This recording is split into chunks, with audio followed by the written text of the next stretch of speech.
What if a civilization's entire story was not written in books, but forged in gold and buried in ice? For over 2 millennia, the Altai Mountains held a secret. Frozen tombs of nomadic warriors who ruled the steppes. These were the Scythians, a horseman culture of immense power and artistry. We now journey beneath the permafrost to unearth their golden legacy and reveal the secrets of their lost world in the remote Altai Mountains, where the borders of Russia, China, and Mongolia converge. The world itself hides a great secret.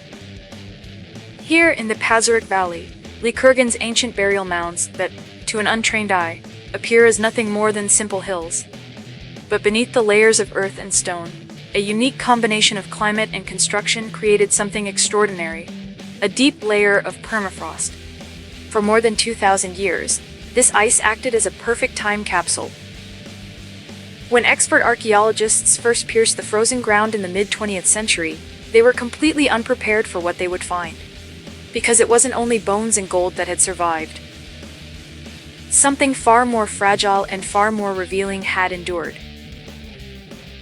Fabrics, wood, leather, and even human flesh, all preserved with astonishing clarity. These frozen tombs offered an unprecedented window into a vanished world. A chance to come face to face with the Scythians horse masters of the steppe, whose stories had been locked in ice, waiting to be uncovered.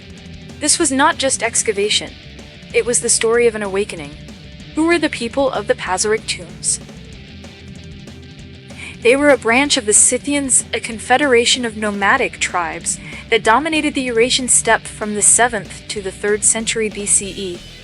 Masters of the horse, their lives moved with the rhythm of migration. Their constant mobility made them both feared warriors and cunning traders, standing at the very center of transcontinental trade, controlling the flow of silk and gold. Their wealth, drawn from the rivers of the Altai Mountains or gained through trade and tribute, was never just currency. It was power. It was sacred. Gold adorned their bodies, their weapons, and most importantly, their prized horses. Gold was their identity, crafted into breathtaking artifacts that reflected a culture deeply connected to the wild, untamed spirit of the steppe. To be a Scythian was to be born in the saddle. The wind was your guide, and the horizon never ended.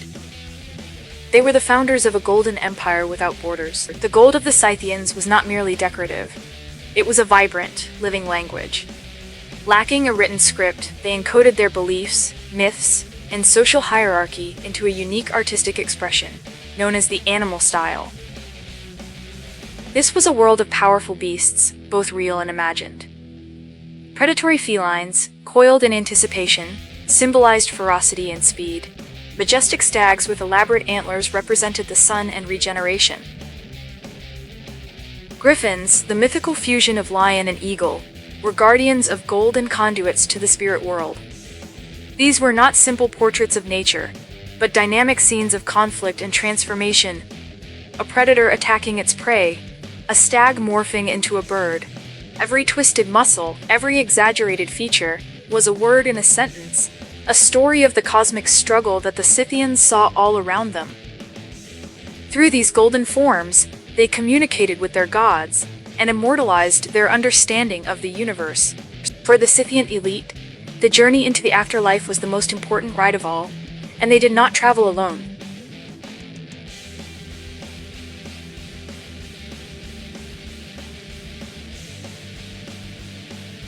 The burial ritual was a monumental undertaking,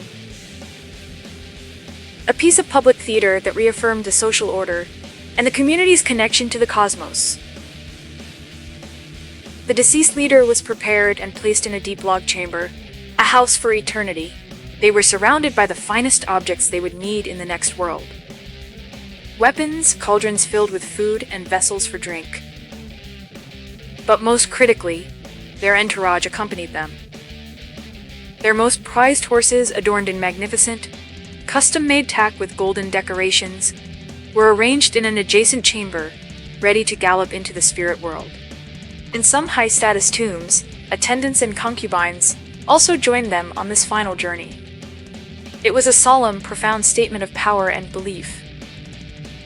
that life on the other side was a continuation of this one, and a chieftain must arrive with all the splendor he commanded in life. The Scythian culture eventually faded, absorbed by new waves of migrating peoples, leaving no written histories of their own.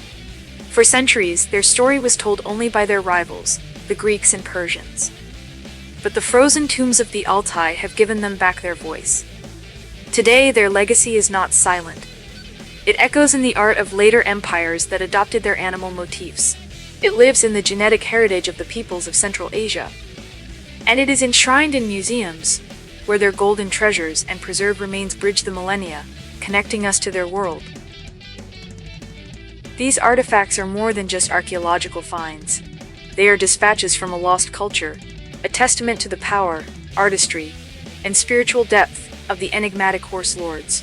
The work of discovery continues, and with each new excavation, another piece of their epic story is reclaimed from the frozen earth, proving that the echoes of the Golden Steppe can still be heard,